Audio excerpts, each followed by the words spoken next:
keeping our minds clean, well decorated, throwing out the trash every day, getting rid of the junk, going through all the old cupboards and seeing what stuff we're hoarding away, which we really don't need and we should chuck out, so that we have space, so that we have a pleasing place to dwell. This is what shamatha is about. Buddhism is Buddhism basically is very good at ego bashing, and it's always going on against selfish thoughts, ego, misidentification with our true nature. But it is very important, and just today I was reading an article which actually said the same thing in a slightly different way. But it's very important in walking the path to have a sense of self which encourages and supports us. Because even though ultimately we are trying to get back to our true nature, which transcends our egoic identification with our conceptual mind, who is going to walk the path to get there?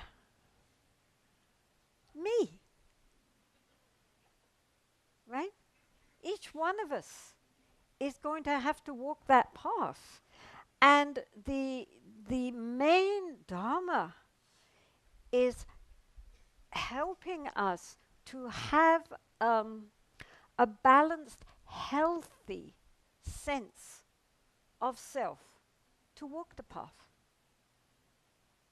So shamatha, this calm abiding meditation, does exactly that, along with these immeasurable thoughts of loving kindness and compassion and so forth.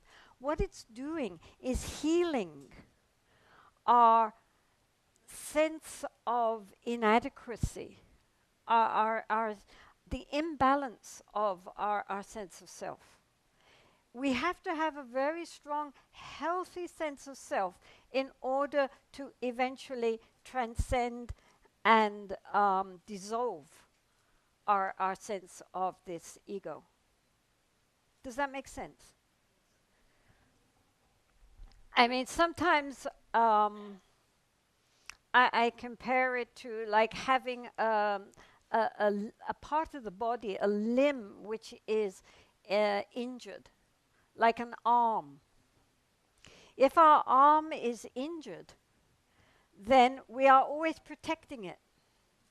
We can't use it very well because it's in pain, but we're always very conscious of it. We're thinking of it all the time. If somebody hits against it, ow, it really hurts. And all the time we're protecting it and thinking about it and obsessed with our poor little arm. But when our arm is healthy, when the arm heals, then not only is it very useful, but we don't think about it. I mean, how many of you are sitting here thinking about your arm? Right? And if somebody hits it, then, ow, ouch, forgotten. So this is like our sense of self. If we are psychologically in pain, then we're always thinking about ourselves. Right? I mean, in America, everybody I know has a therapist. Like a dentist. They come together and discuss therapists. Everybody has at least one.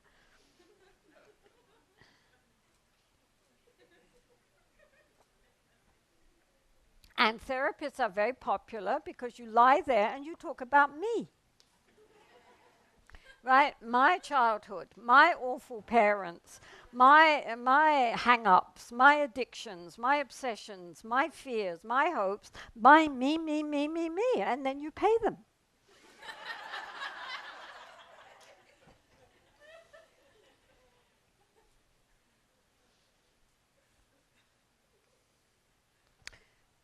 So the point is that if we have psychological, which means, mind problems, and our sense of self is not well balanced and healthy, then we think about me, me, me.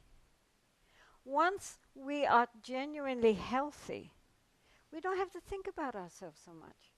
We have the freedom to really think about others, not as a compensation, but because we're not so important anymore to ourselves. We are much more interested in other people and their happiness because we have already a sense of inner well-being. So then our own well-being is not our primary importance anymore. What is much more important is the well-being of all other beings. And so therefore, far from being, as it seems, always Buddhism is presented, especially in the West, as being very against the ego. But in fact, the Buddha was much more skillful than that. And what the most of the path is learning how to have an inner sense of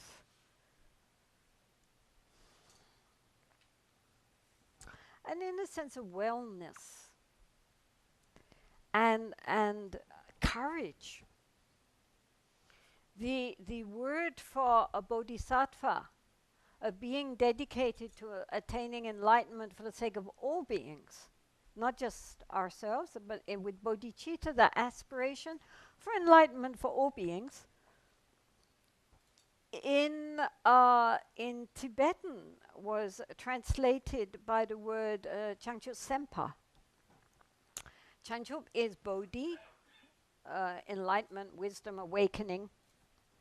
Sem means the heart or the mind. But the interesting word is Pao, Pa. Pao means a hero or a warrior.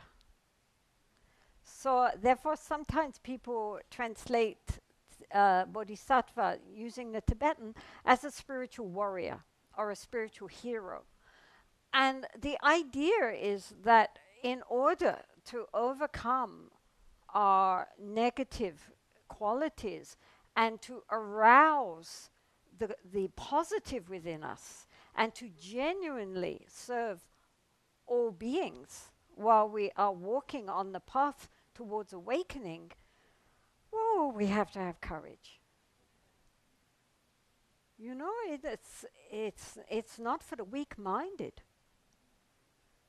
We have to believe in ourselves and our potential to awake. This is very, very important. If we don't believe we can do it, then we won't. And if we really believe that if others have done it, I also can do it, why not? My true nature is Buddha nature. So there's no reason. I'm not trying to do something outside of myself. I'm merely trying to uncover what's already within me. That takes courage.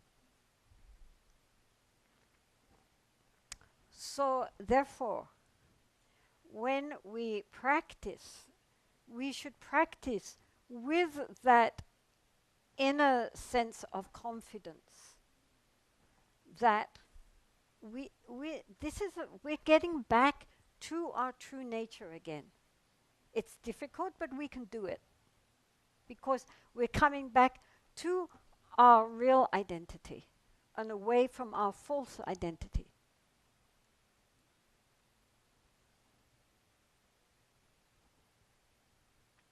But the operative word here is practice. People are always thinking it's a quick fix. But, sorry, it's not. I mean, any teacher who talks about, oh, realization is effortless will get thousands.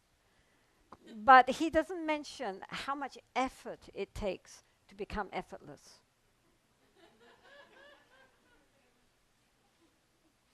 Truly. I mean, I want to talk about this at first because sometimes people get the wrong idea. If you want to be a musician,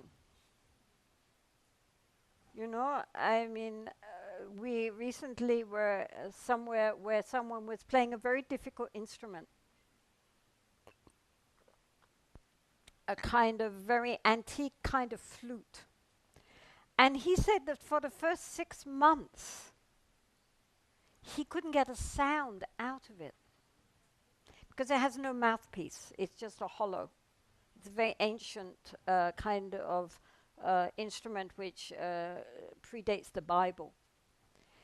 And so you have to learn how to blow it so that you can get a sound. So he said for 6 months he couldn't get even a tweak, squeak out of it. But he kept going. Other people could make beautiful sounds. And so he knew if he just kept going, eventually he'd discover how to use it so that it would make this beautiful sound. And it did make a very beautiful, very haunting sound, very lovely. But it took him years.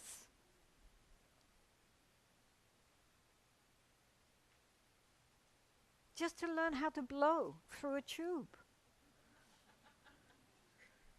Why do we think that it's going to be instantaneous to retrain our whole mind?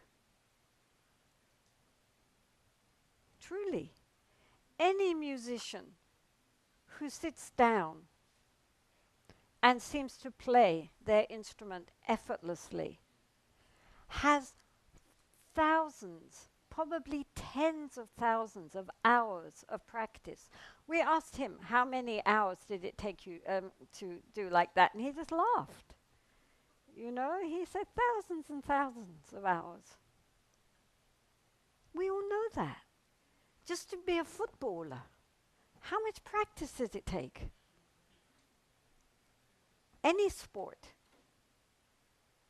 any skill, to become proficient takes dedication and practice.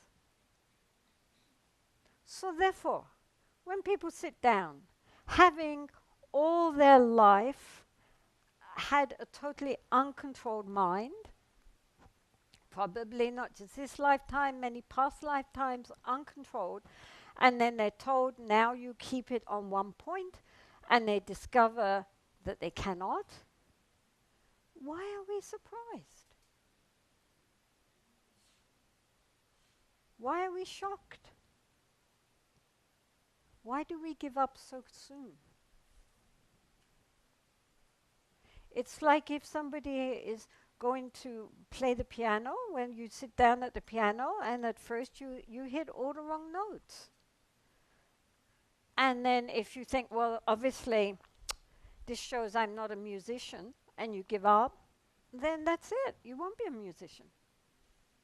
But everybody knows that if you just keep going over it and over it and over it, then gradually the fingers learn where to go, and then gradually you get more difficult pieces, and eventually you're playing Beethoven. But you can't sit down and just play Beethoven. So, I mean, I'm mentioning this just because it's very important not to get disheartened and to think that this is just, you do a week retreat and you should be on the brink of enlightenment any second. How long is it going to take me to be enlightened?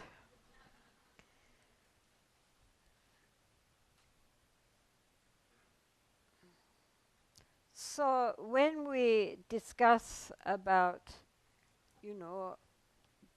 it's like also like having a wild horse. You look at a horse, it's very wild, and you think, now that horse has great potential. But it's a wild horse. We cannot train a wild horse. First, we have to tame the horse. Get the horse quietened down a bit, interested, friendly, amenable. Oh, maybe it might be fun to, be trained. But it takes time to get that horse to calm down and be trusting enough that it is interested in going further and being trained. So likewise, while our minds are wild, there's no way we're going to do all these fancy meditations. It's just not going to happen because we can't concentrate. Now the good news in all this is that we don't need to we don't have to get rid of the thoughts. In fact, thoughts themselves are not the problem. What is the problem is that we get immersed in the thoughts, carried away, swept along by the thoughts, and that we identify ourselves with our thoughts. Because we are always thinking and feeling, we think that's who we are. So this is why it is very important to learn how to separate ourselves somewhat from the thinking. We're not trying to stop the thinking. We're trying not to be so swept along by the thinking. And in order to do that, we need first to develop this quality of attention or mindfulness. In very simple terms, we could say that the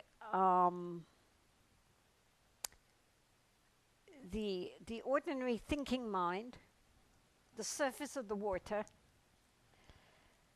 the waves going up and down, this is the gross mind, right? This is a very gross level of the mind on which we normally remain, just as if you're in the water, mostly people are on the surface.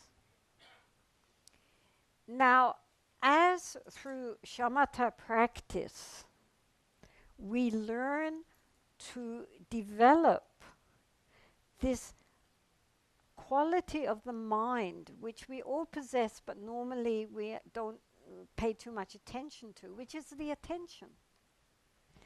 And the one-pointed quality which observes. So that quality, when we get that kind of one-pointed concentration, also called mindfulness, that is a much more subtle level of the mind.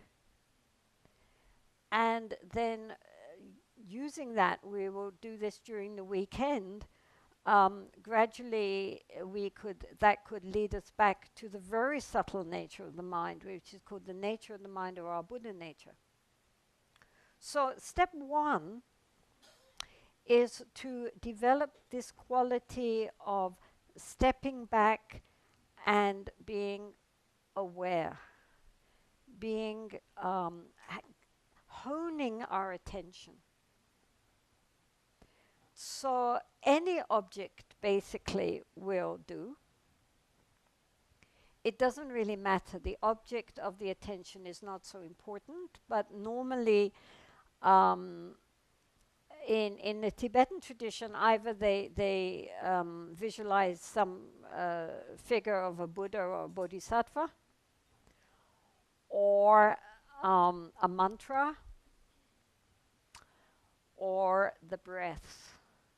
When I first started, my teacher gave me a little pebble, a little stone, and I had to put it that far ahead and concentrate on it. This had the double thing of keeping the mind. I mean, what can you think about a pebble?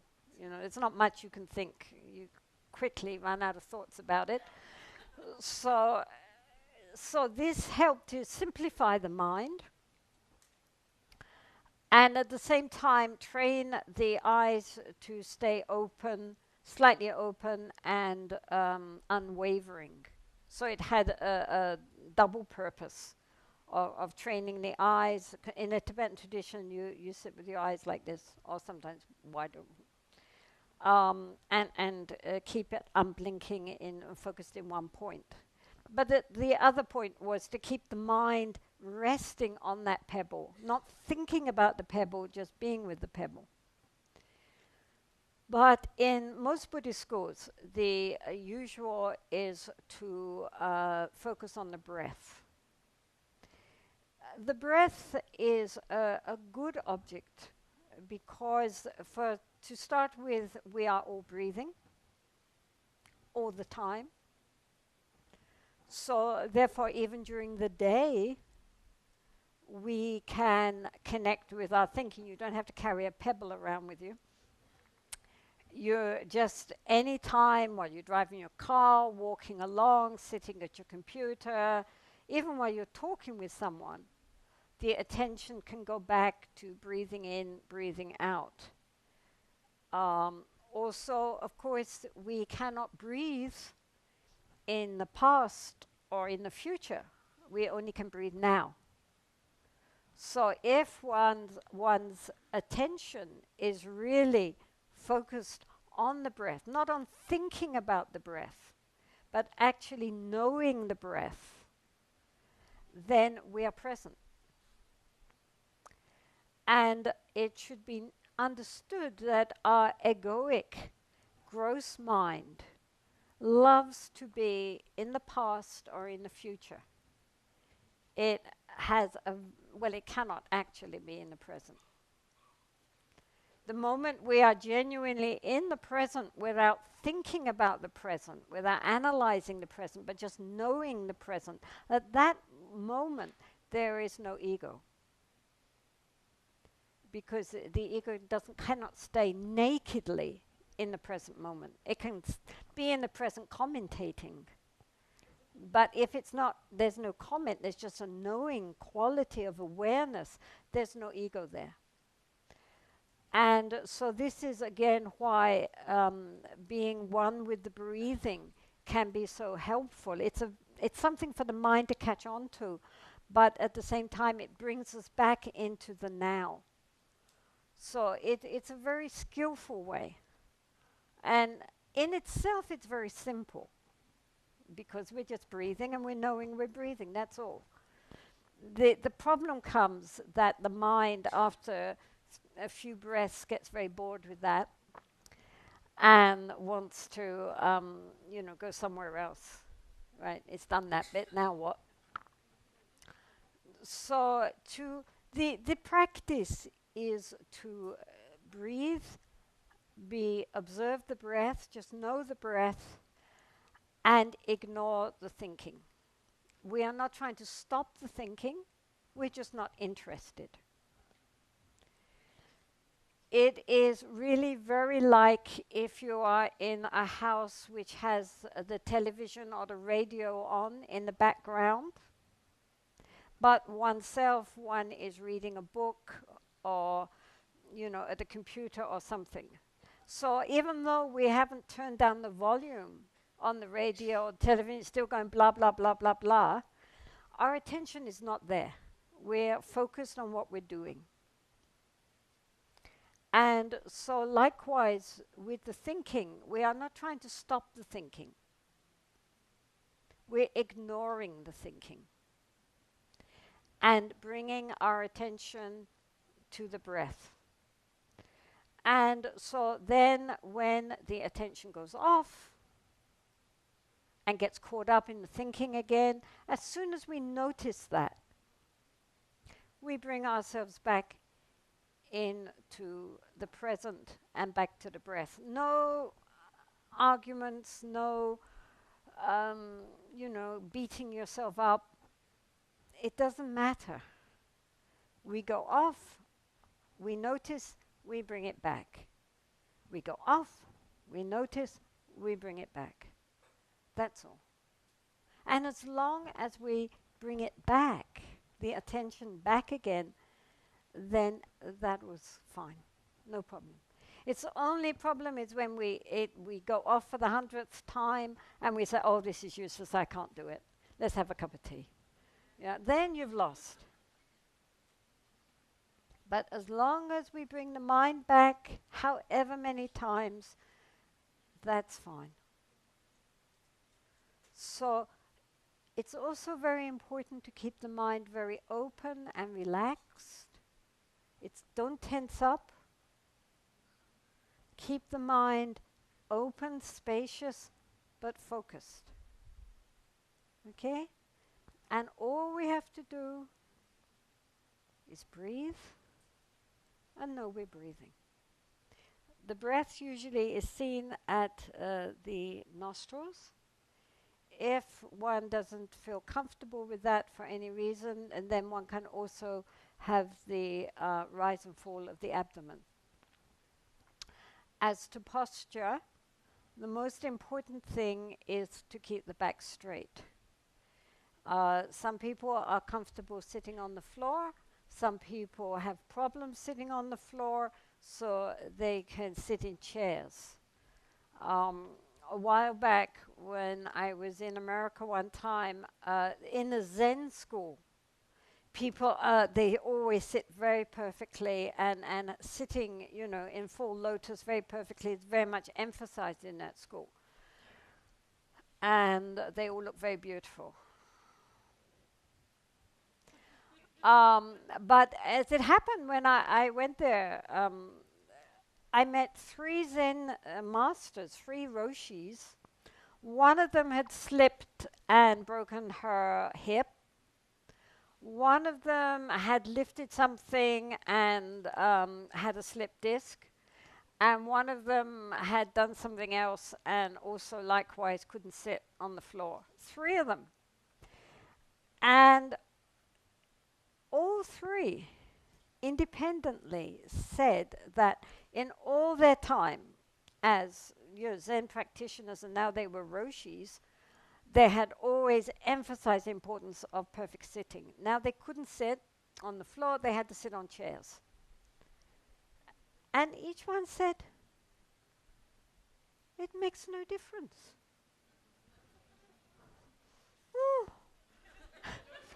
All those hours and weeks and years of pain.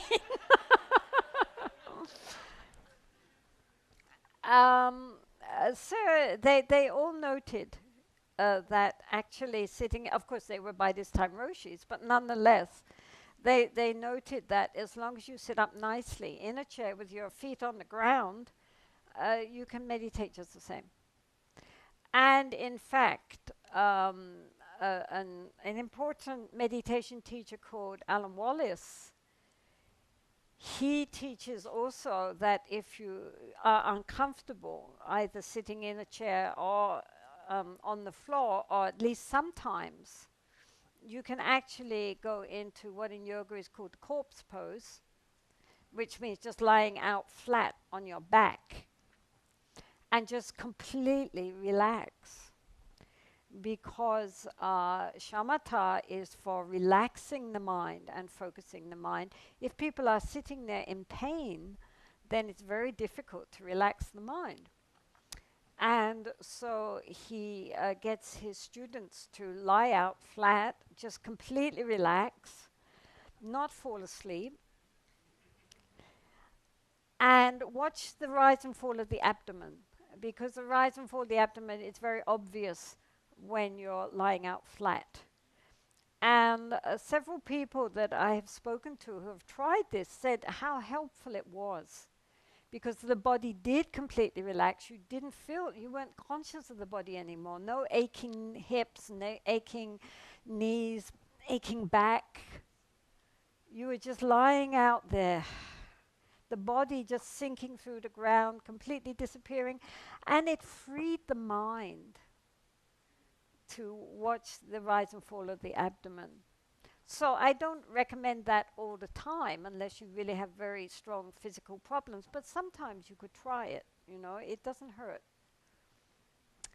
And And it might really, especially people who have problems. You know, the thing is that all this sitting on the ground was intended for, like Indians and Tibetans always sit cross-legged. It's part of their culture. So for them, there's no problem. But in other countries where sitting on cross-legged on the ground is not part of how your culture, how you were brought up as children, uh, for many people it's uncomfortable, frankly. And if your body is in discomfort, even though one should, if you're young, you know, keep going because, you know, do lots of yoga and get yourself supple. But as we get older and our body really ages, it's important that we respect the messages our body is giving us. And at a certain point, it's counterproductive to push too hard. I mean, sometimes people injure themselves. You know, they get serious knee problems just because they you know are told they have to sit, you know, like that and just observe the pain. But you know, in the end, you know, they can do themselves damage. So there's a point of being sensible. Whereas in the beginning, yes, of course, it's an unusual posture and we have to work through it. But there's also a point at which the body is saying enough, you know. So then all I'm saying is there are options and not to worry about that. It's not, I mean, what we're trying to do is to really, um, you know, become the masters of our own mind and to really understand the mind at its ever increasingly deeper levels. So, you know, if we are constantly just battling with our physical limitations, then it's counterproductive, basically. So, I would like you all to sit nicely. If you're sitting on chair, just sit up straight, right? Keep the back straight. That's the most important thing. And those sitting on cushions, please also try to keep the back straight and feel relaxed. But the back needs to be straight because of the prana or the chi energy.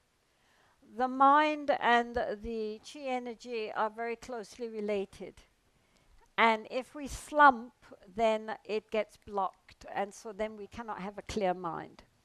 So therefore, it's very important to try to keep the back not tightly rigid, but nonetheless as straight as we can manage.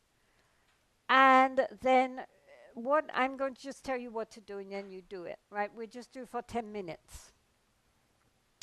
What we're needing to do is, first of all, just to bring our mind into this room and then into our body. Just experience the body and then bring the attention to the breath as it comes in and leaves the nostrils. If it is helpful, one can count. Either one in, one out, or in and then one as we go out. Whichever.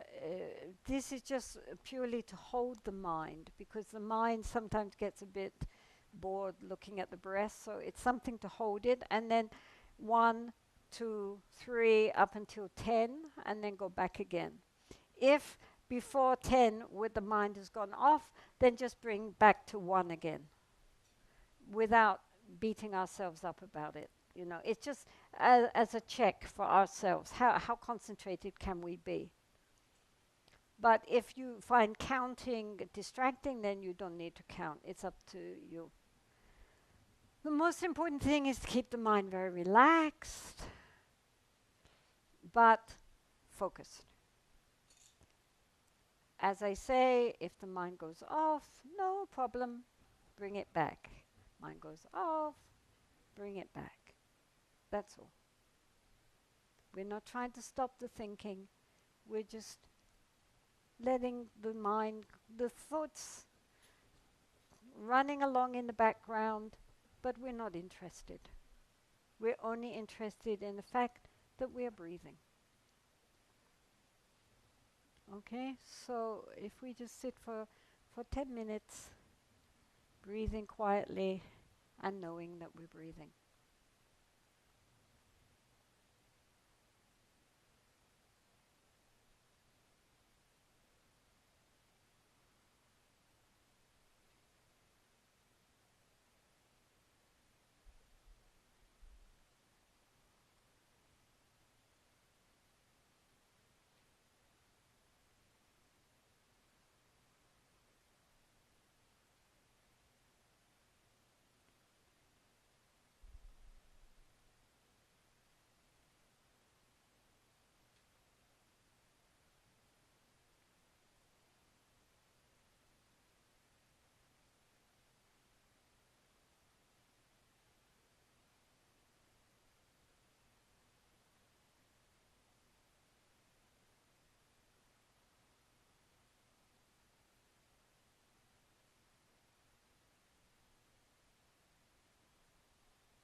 So tomorrow we will carry on with the subject of shamatha, but now I'd like to move on to the first of the four immeasurable contemplations.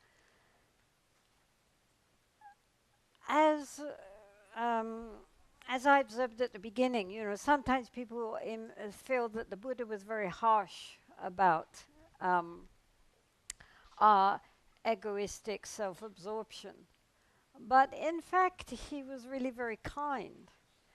And one of the practices which he taught and emphasized very much was these, what are called the Brahma Viharas, or the four immeasurable contemplations, which is Maitri or Metta in Pali, which means like loving kindness or friendliness, and Karuna, which is compassion, Mudita, which means empathetic joy or joy in the happiness of others, and then Upeksha, which means, well, it's usually translated as equanimity, but it really means an impartiality.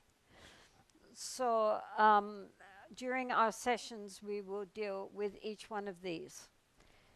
So the first one, and in many ways, along with the compassion, is this meditation on loving kindness. Loving kindness means that we wish happiness. May all beings be well and happy. And so traditionally, this meditation is first directed towards ourselves. May I be well and happy. And then towards those that we love and care for, our parents, our partner, our children, close friends, whoever. May they be well and happy. Then to people who are neutral. In other words, people that we know, we see, but we'd never thought one way or the other whether we want them happy or miserable. We're indifferent towards them. So choose somebody that you see a lot, but you've never really thought about their happiness, like a neighbor or a work colleague or somebody that we know, but we don't really think about them and really wish them happiness. How nice it would be if they were happy. And then somebody that we feel difficulty towards, somebody who in traditional language is called the enemy. It means somebody that we really pushes all our buttons, or that we have done something that we find very hard to forgive. And so we send loving kindness to them. And then from that around to all the world, to all beings. So we will deal with this. Recently, I was reading an article by His Holiness the Dalai Lama's translator, his chief translator, who's called Geshe Tugten Jimba. And he had started a program, a 6-week program in America for teaching people loving kindness and compassion meditations. And he said that, of course, he remarked that traditionally, of course, we start with ourselves, then to somebody we love. And he noted that it's very difficult in the West for people to love themselves.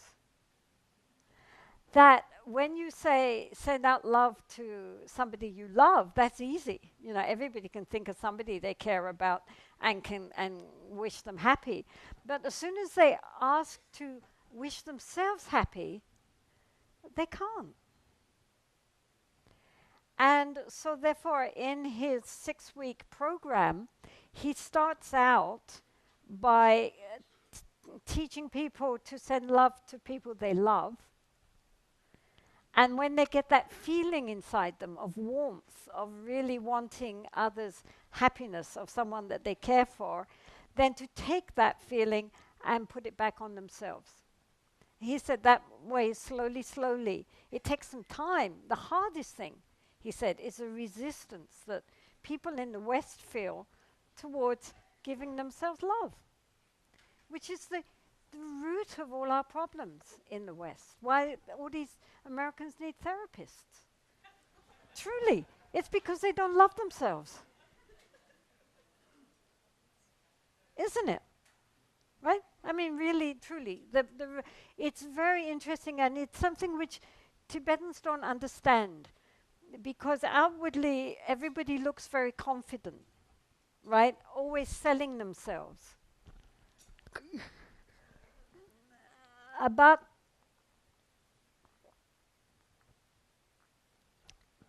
inside, very vulnerable. There is the famous anecdote of, one time His Holiness the Dalai Lama has these mind and science conferences. He's very fascinated with science, especially quantum physics and neuroscience. And so every year he has these mind and life conferences. And very eminent scientists of different disciplines come, depending on the topic for that year. So one year he had all these psychologists and neuroscientists. And His Holiness had been talking about the self-cherishing attitude and how we should get rid of the self-cherishing attitude and put ourselves down lowest and put everyone else higher. This mind training, which is in the Tibetan tradition. And so one of the psychiatrists said, yes, but what about low self-esteem and self-hatred? And His Holiness looked blank and said, what? And he said, well, low self-esteem and self-hatred. Huh? He went to his translator. Translator tried to think what that could be in Tibetan. And then His Holiness said, I think very rare, very rare.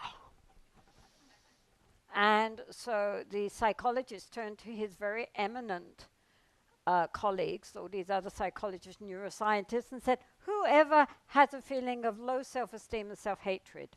And everybody put their hand up. And this, for His Holiness, was a revelation, because truly Tibetans on the whole feel good about themselves. And so all the texts are about, thinking of others and not thinking about yourself. And the idea that actually people might not like themselves, might not be friends with themselves, was a revelation. So therefore, this meditation on loving kindness to ourselves is very important. Because, as I said at the beginning, we have to have courage to walk the path. We have to believe that we can do it. And we have to befriend ourselves, because we're what we have, right?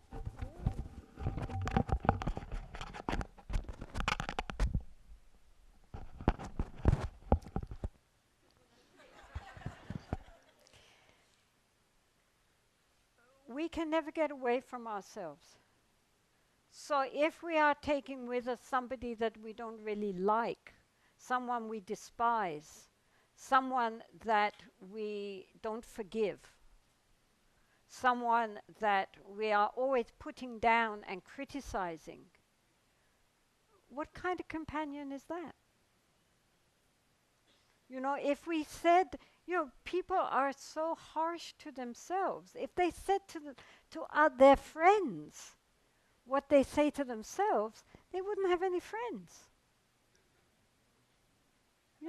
I mean, really, think about it. Your friends are there to help you and support you, and, if you're endlessly belittling them and pointing out all their faults and never admitting anything nice about them and always reminding them of all their mistakes and all the bad things they did and all the, everything awful, and identifying them with that, well, you wouldn't be a friend.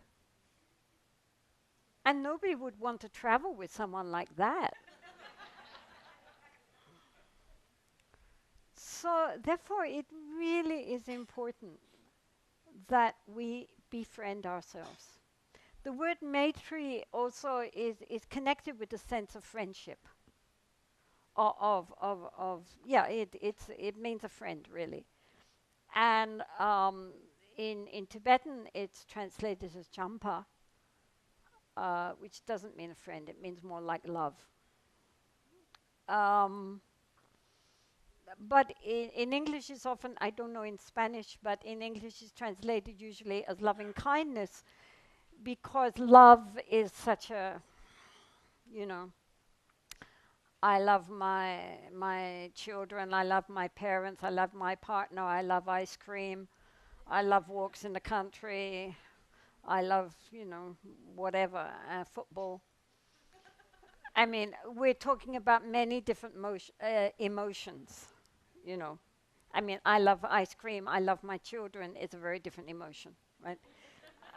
And maybe in Spanish you have different words. In English, it's very impoverished when it comes to the word love. So, therefore, in order not to make it into the idea of attachment and romantic love or anything sentimental, it's they use the word loving kindness because it has that warmth and friendly feeling, not of just grasping and clinging. So we need to develop this feeling for ourselves because if we do not have that sense of kindness towards ourselves, we are not genuinely going to be able to give it to others. It's like a glass which if it's empty, how can we pour it out and give to others? It has to be full. Then we can share it. And this is why the Buddha started with ourselves. We have to befriend ourselves. First of all, because we are the person who we're going to be walking the path with. And secondly, because we cannot genuinely give out to others something which we don't feel even towards ourselves. So this is a very important quality of the heart. And mostly when people try it to begin with, especially directed towards themselves, they feel a lot of resistance. They either think it's silly or they recognize how much they have, real resistance to befriending themselves. They think of all their faults, they think of all their mistakes, they endlessly, I mean, flagellation is much more popular than loving kindness. Guilt.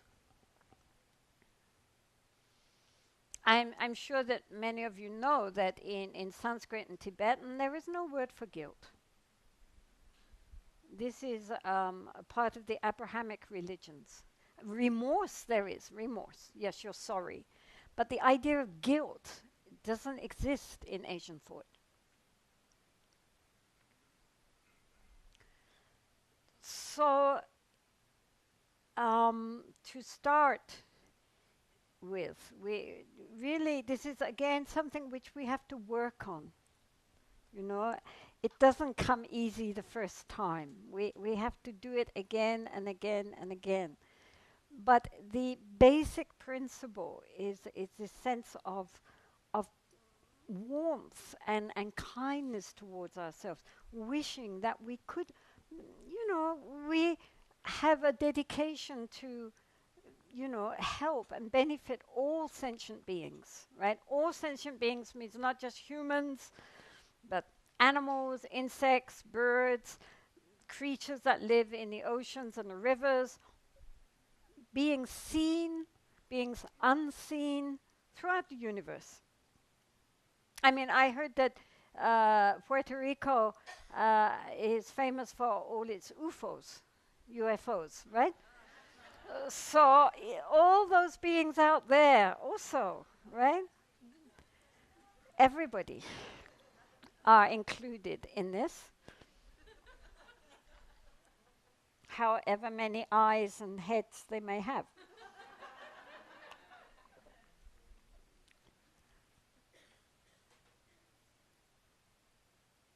All sentient beings, we are vowed to benefit, to try to help, to send love to. But the one being that we are most responsible for is ourselves. We cannot overlook. This is the source. This is the being that we are going to take to enlightenment in order to liberate all other beings. We have to make friends with ourselves. It's essential. Remind ourselves of our Buddha nature. Stop always identifying with our temporary personality, our temporary body, which in this lifetime we have, but last lifetime was completely different. Future lifetimes are going to be completely different. It's when we were little children, we were one thing. Now we're somebody else. When we get older and older, we're going to be something else. We're changing moment to moment. But within us, we all have this unborn awareness, which is our true nature.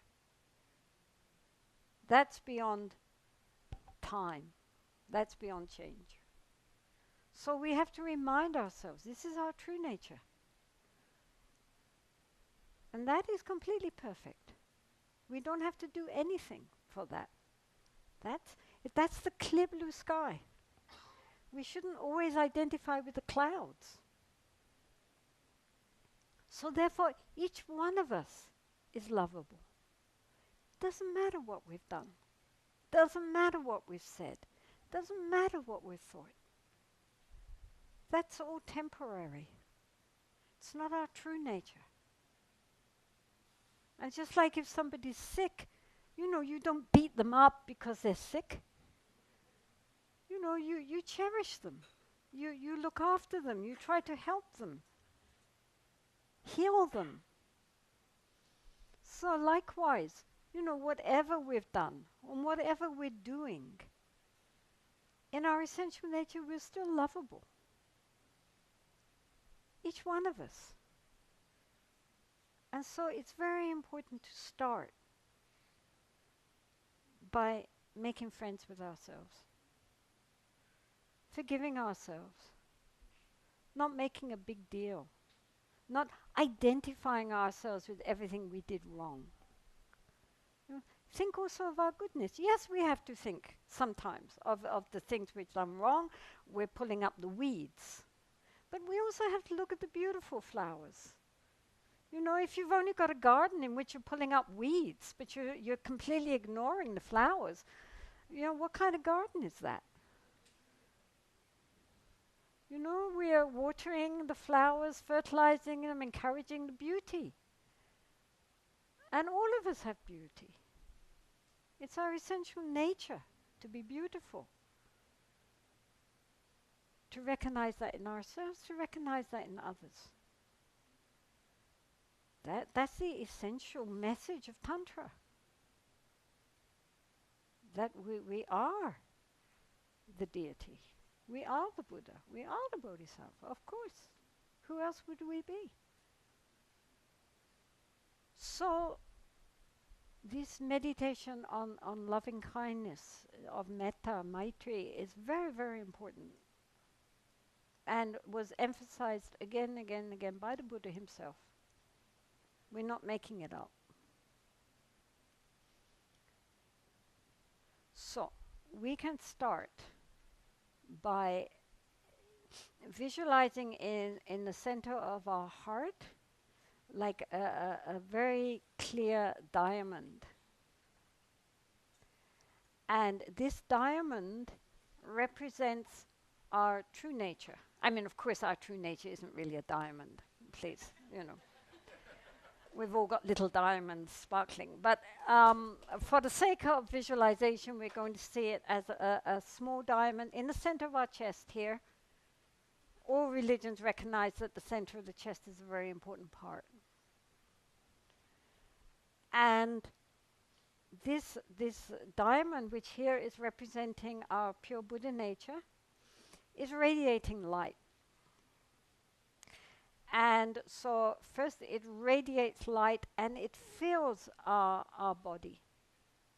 It fills every cell of our being and all our brain cells and everywhere. We are permeated by this light, which is the light of complete, genuine health, in the sense of genuine joy, happiness, well-being, ease of being, sukha. Just visualize this light, which is our true nature. This is the important thing. All these qualities of kindness and love and understanding, wisdom, these all are reflections of our true nature.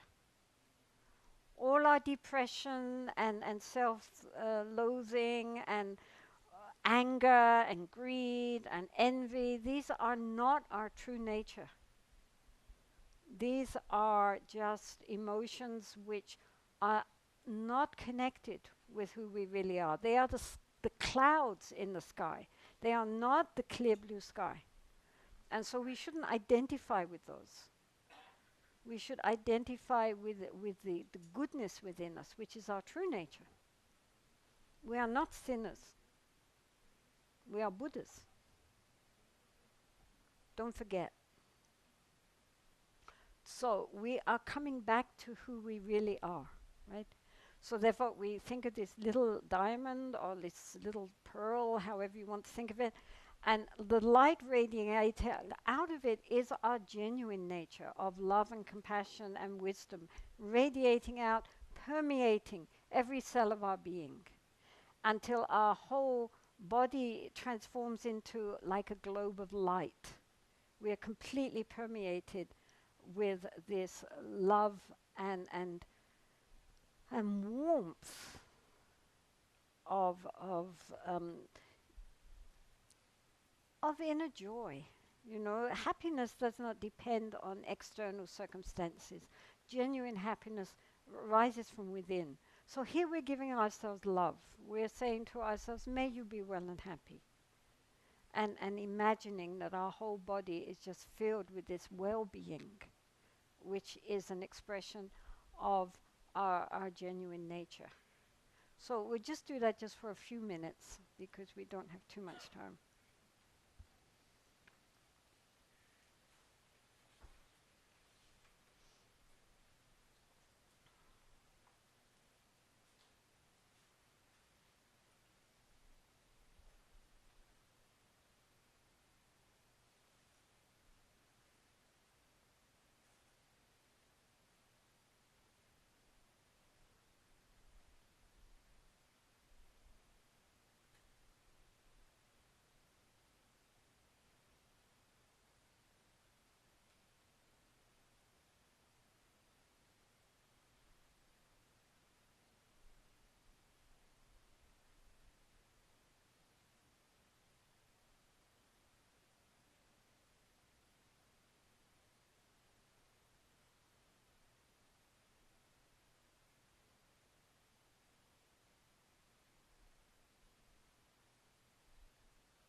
Okay, so if it helps, we can say to ourselves, whatever is meaningful, like, may I be well and happy, may I be peaceful and at my ease, or anything which has meaning for ourselves. So we can repeat that again and again, so that, along with the light, we have that message which we're giving ourselves of well-being. May I be well and happy.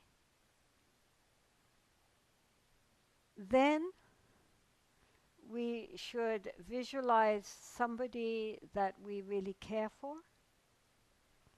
a parent, our partner, our child, a good friend, our teachers, whoever. Somebody that we genuinely care about. And then we visualize that with the outgoing breath, the light which we are now filled with goes out to them in a stream of light, and it completely hits them also at their heart center and then fills them with well-being. And again, think, may you be well and happy. May you be peaceful and at your ease. And try as much as possible to really engage the feeling. At first it might be difficult, but if we keep practicing, eventually, the heart kind of connects, and you start to really, feel this, how happy one would be if that person were well and happy. How wonderful that would be. So it should be somebody that is fairly happy. Tomorrow we will deal with compassion. Today we're just dealing with their happiness. So just try to think of somebody that you care about, whoever, and visualize with the outgoing breath that the light goes out, it enters them, and again fills them with light, and they're happy. You can even imagine them being happy.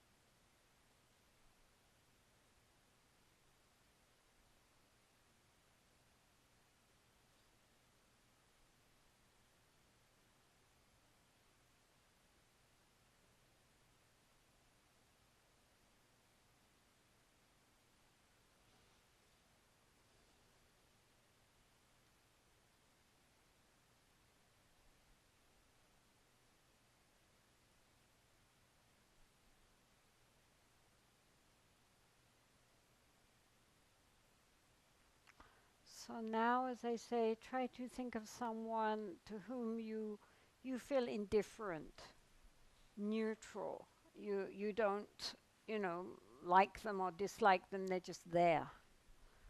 And you've never really thought about whether they're going to be happy or not.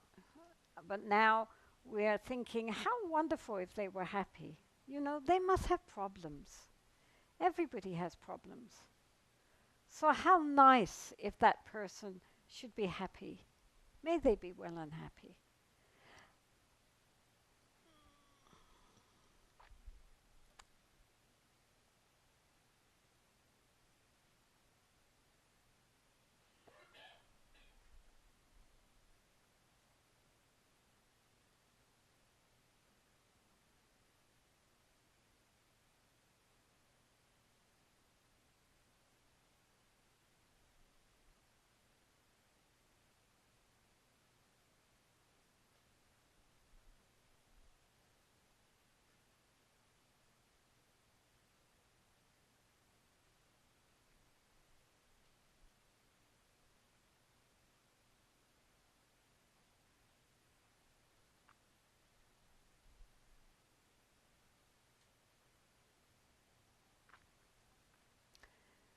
Somebody told me that they had been doing this meditation, and they chose one of their neighbors as the neutral. And, they just did it, and they always chose the same person. So day after day, they were thinking this person, wishing him to be well and happy. And they said one day they met him after a few weeks of this, and when they saw him, they had this uprush of so much love. They couldn't believe it, you know. I mean, they hadn't really thought it was working, but you know, when they saw him, they just felt this tremendous love for him and genuine wish that he should be well and happy.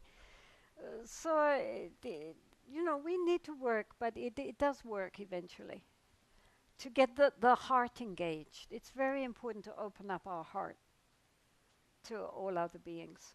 So the next one is the person that we have difficulties with, either now, you know, the difficult boss, the difficult colleague, the difficult neighbor, the difficult member of our family, or somebody in the past that wronged us and for whom we're still feeling, you know, resentment and would like some revenge. May they be well and happy. May they be peaceful and at their ease.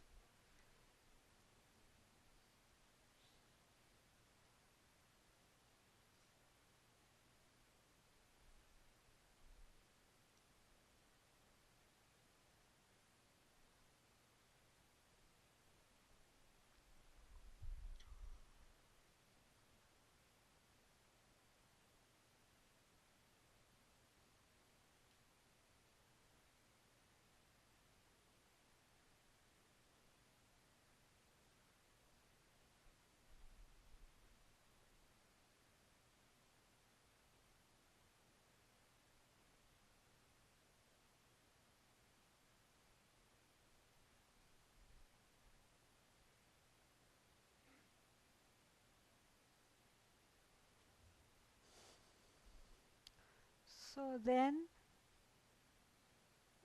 imagine that this light from the heart is going out and it's filling the room. So all the beings in the room are being bathed in this light of loving kindness.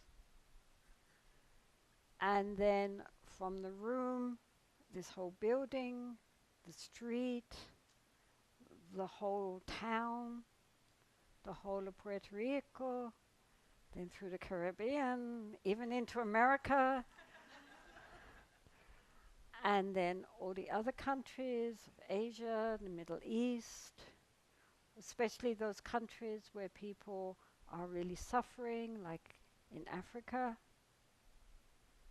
And eventually the whole globe is just covered in this light of loving kindness. Real wish, wouldn't it be wonderful if all beings could be well and happy? May they be well and happy. And then throughout the universe. And as I say, not when we talk about sentient beings, it means all beings with consciousness. So not just human beings, but all the animals, all the suffering in the animal realm, and all the insects, and all the beings in the oceans and the rivers, and all the birds, and everywhere, in all realms of being. May all beings be well and happy. May all beings be peaceful and at their ease.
So our thoughts have power. I'm sure any of you who have been to places which are associated with a saint or some holy being feel the atmosphere, you know? For some years I lived in near to Assisi, which of course is connected with St. Francis and St. Clare, Santa Chiara. And it's a very commercial place, right? Full of all this religious junk. But despite that, it has this incredible atmosphere. So many people I have met subsequently who visited there, just you go there, you know, Rome, Florence, Assisi, Venice, just as part of the tourist drag, and had very profound spiritual experiences. They were so surprised. It wasn't what they were going there for at all. And it's not just because it's a very pretty medieval town, because Italy is full of very beautiful medieval towns. It has its own really very strong atmosphere there, even now. Whereas, and like India, Bodh Gaya, despite all the beggars and you know all the chaos and the dirt and the complete mess of Bodh Gaya, when you get into the enclosure, it has such a vibrancy. It's a very, very special place because centuries and centuries of people going there, meditating, concentrating their minds with devotion. Likewise, if you go to somewhere, well, like when I was in Poland, we went to Auschwitz with Tibetan children. And you don't have to know anything about Auschwitz to know that something very terrible happened there. And you're just depressed the minute you go there. And outwardly, there's nothing to see, you know, just big rooms. And yet, the atmosphere is so dark, so heavy. So, this is again because of the grief and the fear and the pain, which not only from the time of the Holocaust, but afterwards, people visiting there again, you can feel it, it's palpable. So we cannot say that just because we can't measure it on machines, thought has no power. You know, it does have power, and all spiritual traditions have recognized this. Why prayer is important. Contemplative orders are important. They look like they're not doing anything. They're not running schools. They're not in hospitals. They're just praying for the world. But without those prayers, where would the world be? There is so much negativity. I mean, I truly sometimes, you know, we talk a lot about the world's pollution levels, you know, and people can take pictures from satellites and see the pollution over certain cities. But the mental pollution, if we could measure that, all the aggression and greed and fear and hatred, even in the media, even in our so-called entertainment, it's so often negative. That pollutes. And we plug into that. So that's why it's so important to have this counterbalance of sending out light into all that darkness, love into all that hatred and fear and aggression. Truly. You know, especially when people come together and they together send out this positive energy into the universe. So important. And during the day, to remember that every single person that we meet, in their heart wants to be happy. They don't want to suffer. Who wants to suffer? Everybody would rather feel, have a feeling of well-being than a feeling of sorrow and depression. So the least we can do is to wish that for them. May you be well and happy. In our mind, whoever we meet, our first thought should be, may you be well and happy. Not what they're wearing, or their appearance. That's unimportant. Recognizing that we share this common humanity. This is samsara, this is dukkha, this is really a very unsatisfactory state. And yet, beyond that, we have the desire for happiness and well-being, to wish that for all beings. So we're not always thinking about ourselves, we're really thinking about the happiness of others. Each person, how can we make them feel that little bit better just for having met us? I must say, Puerto Rico is great. People are so friendly. Yay! Very well done. Really just ordinary people you meet in the street. They are friendly, helpful, aren't they? Yes. We just came from New York.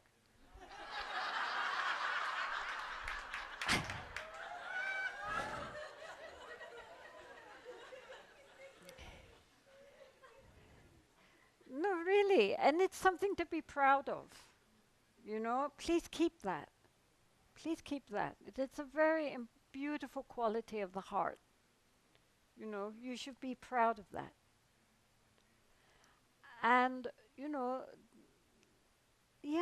that sense of being kind to others, even just smiling, saying hello, Hola, okay, good.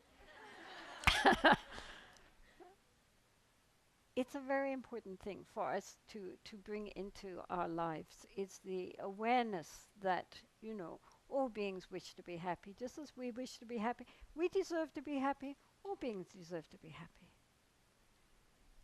And so, therefore, people complain, Buddhists complain that they have no time to practice. They say, I'm leading a very busy life, I have no time to practice, what can I do? I have my family, I have my work, I have this, I have that. Oh, there's no time. But, that is only just thinking that practice means, sitting in meditation. But that's only one part of the practice. Actually, in Asia, very few people meditate. Should I tell you that? Even monks and nuns, very few meditate. They never meditate, really. They do rituals, but they don't meditate. I mean, that's considered something for only very special people, people who meditate are very much revered, but they're a very minute minority of the general public who understand being a good Buddhist, meaning that you are kind, that you have good ethical conduct, that you are generous, that you try to be patient, and so forth, that you try to be a nice person and good-hearted. That is being a good Buddhist for the majority of people. The idea of doing long retreats, etc., is not something which is usually done. So the point is that we need to take our daily life and transform that into our practice. It's not just meditation. It's good if you get up in the morning and you do some practice. Definitely that sets the day. Even if you do only like 10 minutes of shamatha and 10 minutes of loving kindness meditation, even that will set the tone for the day. You know, if you can do more, is good, but it's better to do a little bit and keep doing it than to try to do too much and then you can't manage to keep it going. But, you know, there are many other qualities. Generosity. Generosity means not just, you know, sharing material goods, but also sharing time, being there for people if they need you. You know, sharing yourself.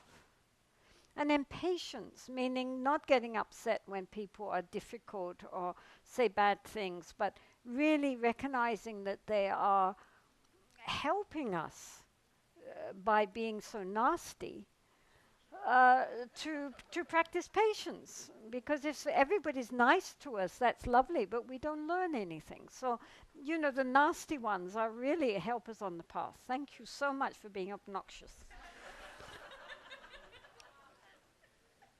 And then ethical conduct, you know, being, especially with speech, you know, being very careful how much our speech affects others, and especially in the family, because that's where people get very lax. They speak to the ones they love the most in the most awful way.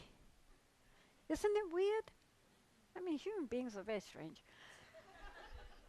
So really listening to our voice, would we want people to know that this is the way we speak towards others, how we affect others by our speech? To be kind as well as truthful, not to be divisive, to not just, to really try to use our speech to bring harmony and peace in the world, and not to hurt people and cause problems in the world. And, you know, to just use our day in a way that everything which happens to us, we take it on the path. Everything. Good things, difficult things, all of it. How can I respond to this skillfully? How can I use this as my practice? Really, it's very important. Because unless we use our daily life as our Dharma practice, nothing is really going to change. If we think, when we go to Dharma center, listen to Dharma talks, read Dharma books, that is Dharma practice, rest of the day is just worldly activity, then nothing is going to change. Because that much is this, only this much, and the rest of the time is so much.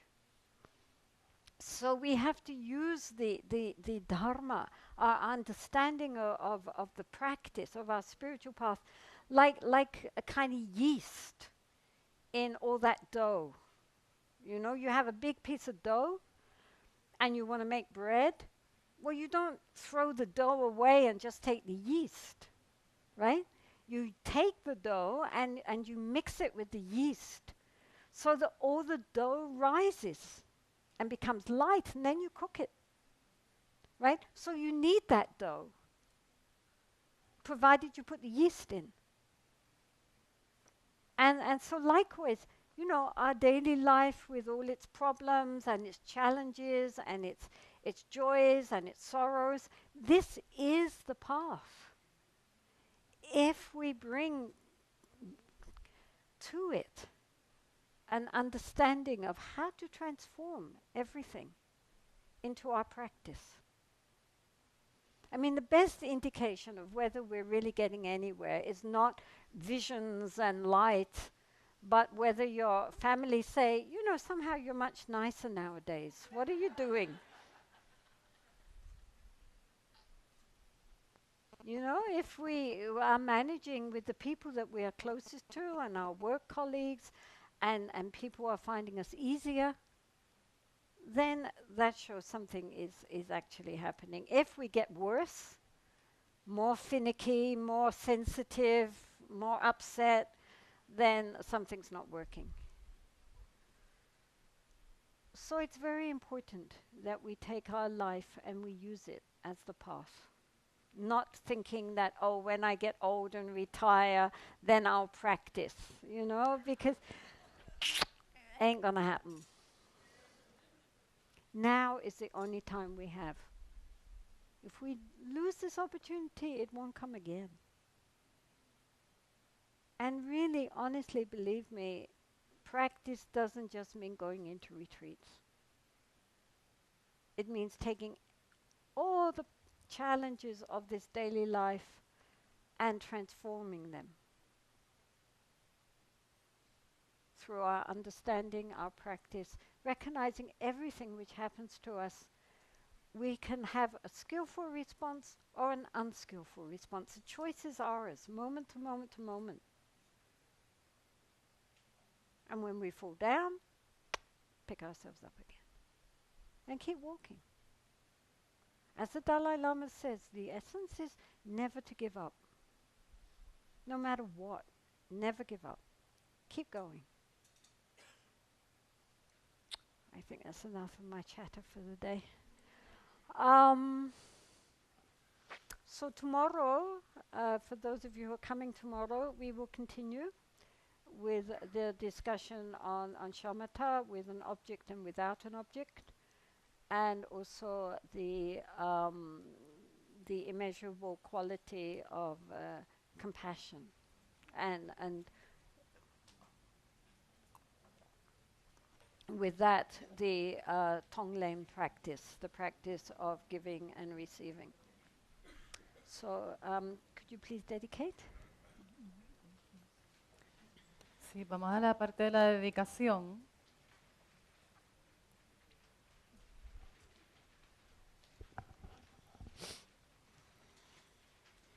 Que por los méritos de esta virtud pueda alcanzar rápidamente el estado de un Guru Buda y pueda llevar ese estado a todo ser sin excepción. La mente de iluminación es suprema y muy preciada. Que donde no ha surgido surja, que donde ha surgido no disminuya, que cobre cada vez más fuerza. La visión correcta del vacío es suprema y muy preciada. Que donde no ha surgido surja, que donde ha surgido no disminuya, que cobre cada vez más fuerza. Así como el valiente Manjushri y Samantabhadra distinguieron los fenómenos tal cual son, yo también dedico esos méritos en la mejor forma, siguiendo su ejemplo perfecto. Dedico todas esas raíces de virtud con la dedicación que es considerada la mejor, por los victoriosos seguidos de los 3 tiempos, para poder realizar todas las buenas obras. La oración es para la larga vida de su santidad el Dalai Lama y Yangtze Rinpoche. En la tierra rodeada por montañas de nieve, eres la fuente de toda felicidad y bondad. Todopoderoso Chenrezig Tenzin Gyatso, por favor permanece hasta el final del Samsara.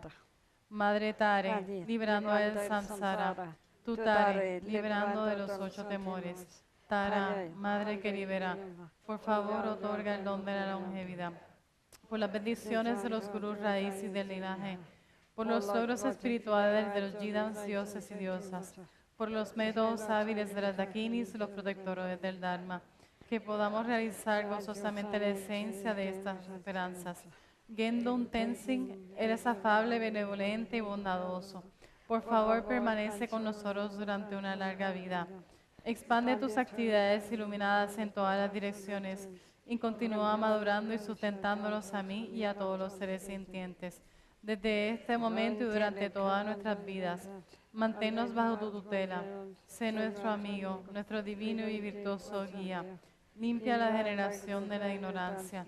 Ayúdanos a realizar rápidamente nuestro recorrido por los senderos y caminos y alcanzar los 3 cuerpos de un Buda, por la verdad de la realidad incambiable y la bendición conjunta de la indestructible Sangha, que la esencia de estas oraciones se logre rápidamente.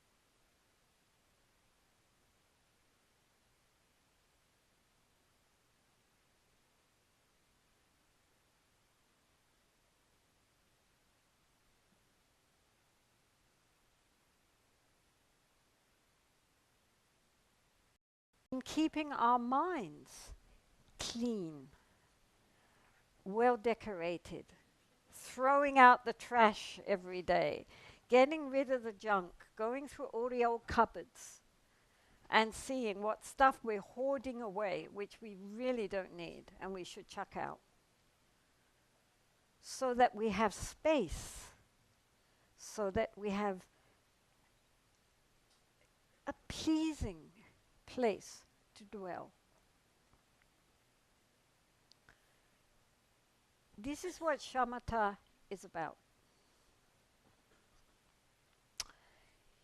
Buddhism is Buddhism basically is very good at ego bashing, and it's always going on against selfish thoughts, ego, misidentification with our true nature. But it is very important, and just today I was reading an article which actually said the same thing in a slightly different way. But it's very important in walking the path to have a sense of self which encourages us and supports us. Because even though ultimately we are trying to get back to our true nature, which transcends our egoic identification with our conceptual mind, who is going to walk the path to get there? Me. Right? Each one of us is going to have to walk that path. And the main Dharma is helping us to have a balanced, healthy sense of self to walk the path. So shamatha, this calm abiding meditation, does exactly that, along with these immeasurable thoughts of loving kindness and compassion and so forth. What it's doing, if you want to be a musician, we recently were somewhere where someone was playing a very difficult instrument, a kind of very antique kind of flute. And he said that for the first 6 months, he couldn't get a sound out of it because it has no mouthpiece. It's just a hollow. It's a very ancient kind of instrument which predates the Bible. And so you have to learn how to blow it so that you can get a sound. So he said for 6 months he couldn't get even a squeak out of it. But he kept going. Other people could make beautiful sounds. And so he knew if he just kept going, eventually he'd discover how to use it so that it would make this beautiful sound. And it did make a very beautiful, very haunting sound, very lovely. But it took him years.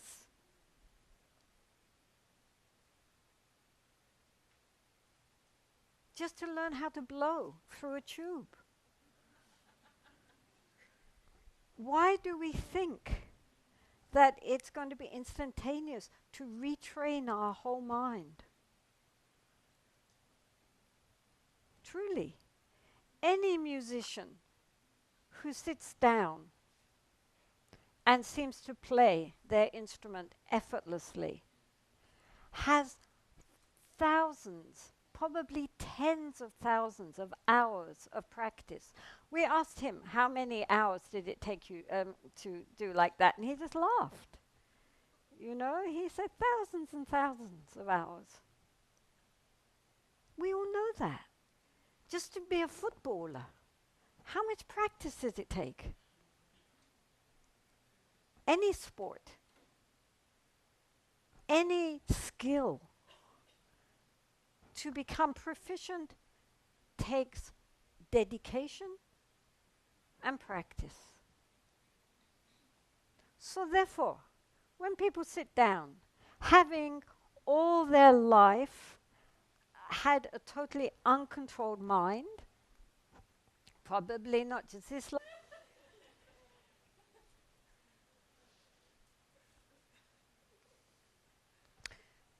So the point is that if we have psychological, which means, mind problems, and our sense of self is not well balanced and healthy, then we think about me, me, me.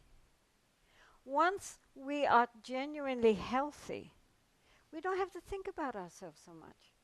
We have the freedom to really think about others, not as a compensation, but because we're not so important anymore to ourselves. We are much more interested in other people and their happiness, because we have already a sense of inner well-being. So then our own well-being is not our primary importance anymore. What is much more important is the well-being of all other beings. And so, therefore, far from being, as it seems, always Buddhism is presented, especially in the West, as being very against the ego. But in fact, the Buddha was much more skillful than that. And what the most of the path is learning how to have an inner sense of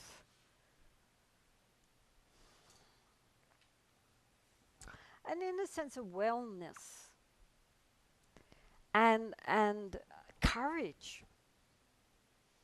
The word for a bodhisattva, a being dedicated to attaining enlightenment for the sake of all beings, not just ourselves, but with bodhicitta, the aspiration for enlightenment for all beings. In Tibetan was translated by the word Changchuk Sempa. Changchuk is Bodhi, enlightenment, wisdom, awakening. Sem means the heart or the mind. But the interesting word is Pao, Pa. Pao means a hero or a warrior. So therefore sometimes people translate bodhisattva using the Tibetan as a spiritual warrior or a spiritual hero. And the idea is that in order to overcome our negative qualities and to arouse the positive within us and to genuinely serve all beings while we are walking on the path towards awakening, we have to have courage. It's not for the weak-minded. We have to believe in ourselves and our potential to awake. This is very, very important. If we don't believe we can do it, then we won't. And if we really believe that if others have done it, I also can do it, why not? My true nature is Buddha nature. So there's no reason. I'm not trying to do something outside of myself. I'm merely trying to uncover what's already within me. That takes courage. So therefore, when we practice, we should practice with that inner sense of confidence that we're getting back to our true nature again. It's difficult, but we can do it because we're coming back to our real identity and away from our false identity.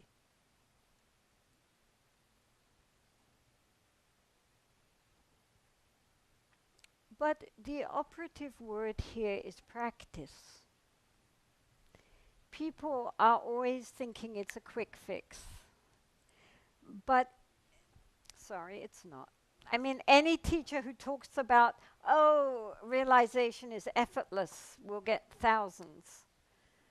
But he doesn't mention how much effort it takes to become effortless.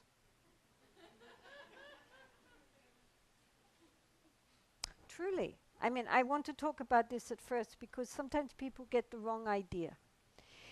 Is healing our sense of inadequacy, the imbalance of our sense of self. We have to have a very strong, healthy sense of self in order to eventually transcend and dissolve our sense of this ego. Does that make sense? I mean, sometimes I compare it to like having a part of the body, a limb, which is injured, like an arm. If our arm is injured, then we are always protecting it.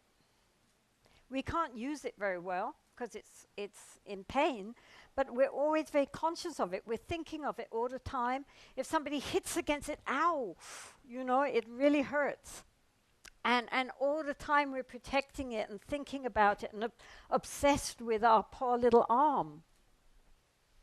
But when our arm is healthy, when the arm heals, then not only is it very useful, but we don't think about it. I mean, how many of you are sitting here thinking about your arm?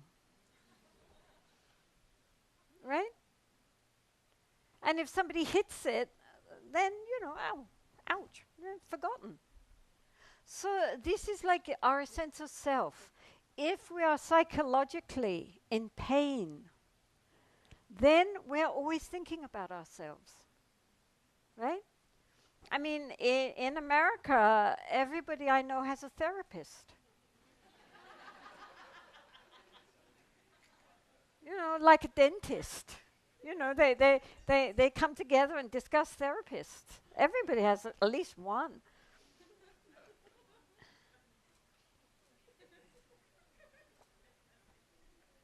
And therapists are very popular because you lie there and you talk about me. Right? My childhood, my awful parents, my hang-ups, my addictions, my obsessions, my fears, my hopes, by me, and then you pay them.